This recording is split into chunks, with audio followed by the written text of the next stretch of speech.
यथा चित्तम तथा वाचा, यथा वाचस तथा क्रिया. मित्रांनो, आपल्या मनात जे विचार चालू असतात तेच आपल्या शब्दांमधून बाहेर पडतात आणि आपण जे बोलतो त्यानुसारच आपली कृती घडत जाते ना. त्यामुळे आपल्यात राग, संशय, अहंकार किंवा नकारात्मकता भरली असेल ना, तर त्याचा परिणाम आपल्या बोलण्यावर आणि नातेसंबंधांवर पण होतो. मित्रांनो, मंगळाचा प्रवेश कालच म्हणजे 21 जून रोजी वृषभ राशीत झालेला आहे आणि तो एका चौथ्या चंद्रावरती झालेला आहे. म्हणजे तुमच्या राशीपासून चंद्र चौथ्या स्थानात होता. एक प्रेमळ शब्द जो असतो ना, तो तुटलेले नाते पुन्हा जुळवू शकतो. म्हणूनच या काळात मनावरती नियंत्रण ठेवणं फार गरजेचं आहे. कारण मन योग्य असेल तर शब्द योग्य असतील ना, आणि शब्द योग्य असतील तरच तुमचे निर्णय योग्य ठरतील. ताम्रपाद मंगळामुळे राग येऊ शकतो. कारण की जेव्हा राशीपासून चंद्र चौथ्या स्थानात असतो ना, त्यावेळेस तो ग्रह ताम्रपादाने आलेला असतो. म्हणजेच त्याला मिश्र फळ देणारा ग्रह गोचर असं म्हणतात. असं आहे की ज्यांनी स्वतःवर नियंत्रण ठेवलेलं, रागावरती थोडा तरी विजय मिळवला आणि योग्य वेळी योग्य निर्णय घेतल्यानं त्यांच्यासाठी पुढील 35 दिवसाचा काळ हा चांगला आयुष्य बदलणारा ठरू शकतो. तर सुरुवातीला आपण नोकरी आणि व्यवसायाच्या बाबतीत जर विचार केला ना, तर व्यवसायाच्या क्षेत्रात एक अतिशय वेगळीच मनोरंजक स्थिती तयार होऊ शकते. आणि कसं होतं की तुमच्या राशीत असलेला एक ताम्रपादी मंगळ एक गोष्ट स्पष्ट सांगतो, यश मिळेल पण संघर्षाशिवाय तर नाही ना. आणि जे लोक नोकरी करत आहेत ना, त्यांना कामाचा ताण वाढलेला असू शकतो, वरिष्ठांकडून अपेक्षा वाढतील आणि काही वेळा तुमच्या कामाचे श्रेय दुसरा कोणतरी घेण्याचा प्रयत्न करेल. काय होतं, राजकारण, मतभेद किंवा गैरसमज ह्या गोष्टी असतात ना जॉबच्या ठिकाणच्या, त्यापासून लांब राहा. कारण तुमच्या मनात एक विचार वारंवार येऊ शकतो, मी खूप कष्ट करत आहे जॉबमध्ये पण तसा मान सन्मान मला मिळतच नाही, आधीपासून मिळत नाही. आणि वृषभ राशीच्या लोकांनी नोकरी बदलण्याचा विचार सध्या करू नये, पण तसा विचार त्यांच्या मनात येईल. पण लक्षात ठेवा, कसं असतं, रागाच्या भरात किंवा भावनेच्या आहारी जाऊन घेतलेला निर्णय नुकसान करतो ना. ठीक आहे, नवीन संधी दिसली तरी तिची पूर्ण पडताळणी करा ना, त्याशिवाय पुढं जाऊ नका, नोकरी गडबडीत सोडू नका. बेरोजगार व्यक्तींसाठी मात्र हा काळ आशादायक असेल. कसं असतं, दीर्घकाळ प्रतीक्षा केलेली असते, काही इंटरव्ह्यूज असतात किंवा काही सरकारी कामे असतात, त्या पण पुढे सरकतील. तसंच व्यावसायिकांच्या बाबतीत पण कसं आहे, नवीन क्लायंट्स किंवा नवीन संपर्क किंवा नवीन संधी मिळतील, पण इथेही मंगळ सावध राहण्याचा इशारा देतो. कसं होतं, पार्टनरशिपमध्ये व्यवसाय करणाऱ्यांनी आर्थिक व्यवहार पूर्णपणे लिखित स्वरूपात ठेवले पाहिजे. कसं आहे, तोंडी आश्वासने किंवा मैत्रीवर आधारित व्यवहार पुढे वाद निर्माण करू शकतात. म्हणून काही लोक कसं असतं, गोड बोलतील, तुम्हाला मोठी स्वप्ने दाखवतील, प्रलोभन तयार करतील, पण प्रत्येक प्रस्ताव हा फायद्याचा असेल असं नाही आहे ना. म्हणून कोणतीही गुंतवणूक करण्यापूर्वी 3 वेळा विचार कराच. विशेषतः तुमचं उत्पादन, बांधकाम, शेती, वाहन किंवा काही मेटलशी निगडीत व्यवसाय असतील ना, त्यांना संधी मिळणार आहे. एक गोष्ट मात्र वृषभ राशीच्या बाबतीत निश्चित आहे बरं का, हा काळ तुम्हाला काही आरामात बसू देणार नाही बरं का. सतत धावपळ, निर्णय आणि जबाबदाऱ्या वाढत राहतील. पण ज्यांनी संयम ठेवला आहे ना, रागावर नियंत्रण ठेवले आहे ना, किंवा जे लोक बुद्धीचा वापर करून योग्य नियोजन करतात ना, त्यांच्या करिअरमध्ये मात्र फारसे काही अडथळे येणार नाहीत. त्या अडचणींवर मात करतील. सध्या तुम्ही कोणत्या क्षेत्रात आहात हे तुम्ही मला कमेंट करून सांगू शकता. नोकरी असेल, व्यवसाय असेल, स्वतःचा स्टार्टअप असेल किंवा तुम्ही नोकरी शोधात असाल, जस्ट तुमचं उत्तर जे आहे ते कमेंटमध्ये लिहून ठेवा. त्याच्यानंतर आता आपण कुटुंब किंवा वैवाहिक जीवन कसं असू शकतं पुढील 35 दिवसात हे वृषभ राशीसाठी बघूया आपण. कसं आहे बघा, आयुष्यामध्ये पैसा असतो, नोकरी असते, यशही महत्त्वाचे असते, पण दिवसाच्या शेवटी माणूस शांतता शोधत असतो ना, आणि ती आपल्या घरामध्ये आणि आपल्याच माणसांमध्ये असते ना. म्हणून ह्या गोष्टीवरती फार महत्त्व देणं गरजेचं असतं. तुमच्या राशीत असलेला उग्र मंगळ काय करतो, स्वभाव चिडचिडपणा, हट्टीपणा, माझंच बरोबर अशी भावना वाढवेल बरं का. आणि मग इथूनच अनेक कुटुंबात वादाची सुरुवात होत असते. म्हणून लक्षात ठेवा की ह्या काळात समस्या मोठी नसते, पण बोलण्याची पद्धत तुमची समस्या जी आहे ना ती मोठी बनवते. काही वेळा तुम्ही योग्य असालही असं नाही आहे, पण तुमचे शब्द चुकीचे असू शकतात. म्हणूनच घरातील व्यक्तींशी बोलताना संयम ठेवणं अत्यंत आवश्यक आहे. विशेषतः तुमचे आई वडील असतील, भाऊ बहीण असतील, जोडीदार असतील, यांच्याशी संवादात गैरसमज निर्माण होऊ नये याची काळजी घ्या. कसं आहे, वैवाहिक जीवनाबद्दल जर बोलायचं झालं ना, तर ज्यांचे लग्न झाले आहे त्यांच्यासाठी हा काळ म्हणजे थोडी नातेसंबंधांची परीक्षा घेणारा ठरेल. कसं असतं, जोडीदाराला वेळ न देणे, कामाचा ताण, आर्थिक चिंता, अहंकार यामुळे नक्कीच अंतर वाढतं आणि मतभेद वाढतात. आणि काही जोडप्यांना असं वाटू शकतं की आम्ही एकाच घरात राहतोय पण मनाने दूर गेलेलो आहोत. आणि जर अशी परिस्थिती असेल तर मग शांतपणे संवाद साधलाच पाहिजे, कारण ह्या काळात शांतता हा प्रत्येक समस्येचा सर्वात मोठा उपाय आहे. आणि जे लोक सध्या विवाहाच्या प्रतीक्षेत आहेत त्यांच्यासाठी विवाहाचे प्रस्ताव येऊ शकतात.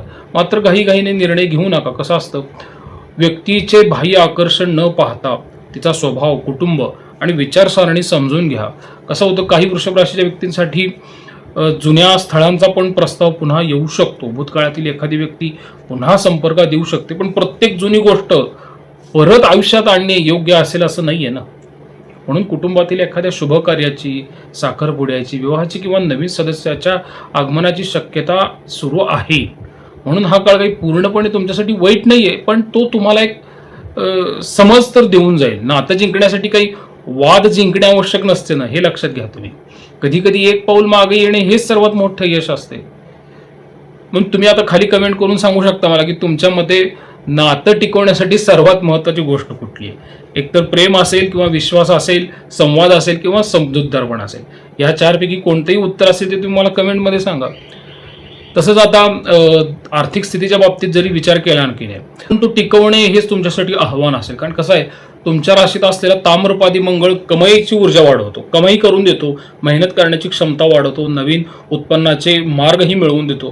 पण त्याच वेळी हा मंगळ जो आहे ना, अचानक खर्च, चुकीचे आर्थिक निर्णय किंवा घाईघाईत गुंतवणुकीचे प्रलोभन तयार करतो. म्हणून एक गोष्ट लक्षात घ्या की या काळात पैसा कमवणं अवघड नसणार आहे हो तुमच्यासाठी, पण तो सांभाळणं, टिकवून ठेवणं जरा चॅलेंजिंग आहे, अवघड आहे. काही वृषभ राशीच्या व्यक्तींना थांबलेले पैसे जुने मिळतील, पण जुने व्यवहार जे आहेत ना ते पूर्णपण होतील. पण कर्जाची वसूल जी आहे ना ती थोडीफारच होऊ शकते, किंवा एखाद्या अतिरिक्त उत्पन्नाचा जो सोर्स असतो तो सुरू होऊ शकतो. मात्र त्याचवेळी घर, वाहन, आरोग्य, कुटुंबासाठी थोडे खर्च होऊ शकतात. आणि अनेकांना असं वाटेल की पैसा येत आहे पण तो काही हातात राहत नाहीये. आणि जर तुम्ही गेल्या काही महिन्यात हा अनुभव घेतलेला असेल ना, तर खाली तुम्ही नक्कीच आठवणीने कमेंट करा. कारण कसं आहे, शेअर बाजार, सट्टा, क्रिप्टो किंवा जलद नफा देणाऱ्या ज्या गोष्टी आहेत ना त्यापासून लांब राहा तुम्ही. कारण राहू आणि मंगळ ऊर्जा ज्या असतात ना, ह्या दोन ऊर्जा फक्त प्रलोभन तयार करणारे ज्या असतात ते तुमचं नुकसानच करत असतात. म्हणून कोणतीही गुंतवणूक करताना अनुभवी व्यक्तीचा, घरातील ज्येष्ठ व्यक्तीचा सल्ला घ्या. विशेषतः जमीन, मालमत्ता, शेती, सोने, बांधकाम किंवा जी काही गुंतवणूक करत असतात ना त्याच्यासाठी तुम्हाला चांगल्या संधी निर्माण येतील. शिवाय स्त्रियांच्या माध्यमातून किंवा कुटुंबातील सदस्यांच्या सहकार्यामुळे आर्थिक फायदा पण होऊ शकतो. मित्रांनो, लक्षात घ्या बरं का, ग्रह एक महत्त्वाचा संदेश देत आहेत तुम्हाला. श्रीमंती काही फक्त नशिबाने मिळत नाहीये, ती शिस्त, नियोजन आणि संयमानेच मिळत असते ना. आणि जे लोक प्रत्येक खर्चाचा हिशोब ठेवतील ना, म्हणजे कशासाठी, अनावश्यक खर्च टाळण्यासाठी आणि थोडासा लोभापासून दूर राहतील ना, त्यांची आर्थिक स्थिती पुढील वर्षभरात लक्षणीय असणार आहे, सुधारलेली असणार आहे. म्हणून मला आता एक प्रश्न वाटतो की तुमच्यामध्ये पैसा जास्त कुठे खर्च होतो याचं उत्तर मला कमेंटमध्ये द्या. घरासाठी होतो, वाहनासाठी होतो, कुटुंबासाठी होतो का आरोग्यासाठी? तसंच आता विद्यार्थ्यांसाठी हा काळ कसा असेल? कसं आहे, वृषभ राशीच्या विद्यार्थ्यांना मागचे 1.5 ते 2.5 महिने अडचणीचे वाटत होते बरं का. आणि एक मिश्र प्रकारचं ग्रहमान होतं. लक्षात घ्या, तुमच्यामध्ये काही क्षमता कमी नाही आहे बरं का. बुद्धीची तर अजिबात कमतरता नाही आहे. मेहनत तर तुम्ही करता, कारण रासच वृषभ आहे आणि तुमचं प्रतीक जे आहे ना ते बैल असतं. पण सध्या तुमच्यात सर्वात मोठा संघर्ष पुस्तकाशी नाही आहे तर स्वतःच्या मनाशी आहे. अनेक विद्यार्थ्यांना असं वाटतं की अभ्यासासाठी बसतो पण मन एकाग्रच झालेलं नाही आहे ना, आणि पुस्तक उघडले की मोबाईलकडेच लक्ष जात आहे. आणि हा बऱ्याच विद्यार्थ्यांचा प्रॉब्लेम आहे. अभ्यास सुरू केला की इतर विचार डोक्यात घोळायला सुरुवात होतात आणि दिवसाच्या शेवटी मग कुठेतरी त्यांना अपराधीपणाची भावना निर्माण होते. जरा हा अनुभव तुम्ही घेतलेला असेल ना तर तुम्ही नक्की लक्षात घ्या, तुम्हाला आता त्यातून बाहेर पडावं लागेल. आणि तशी कमेंटही मला दिली तरी चालेल, म्हणजे मला पोचपावती मिळेल, माझं ॲनालिसिस थोडं बरोबर आहे का नाही.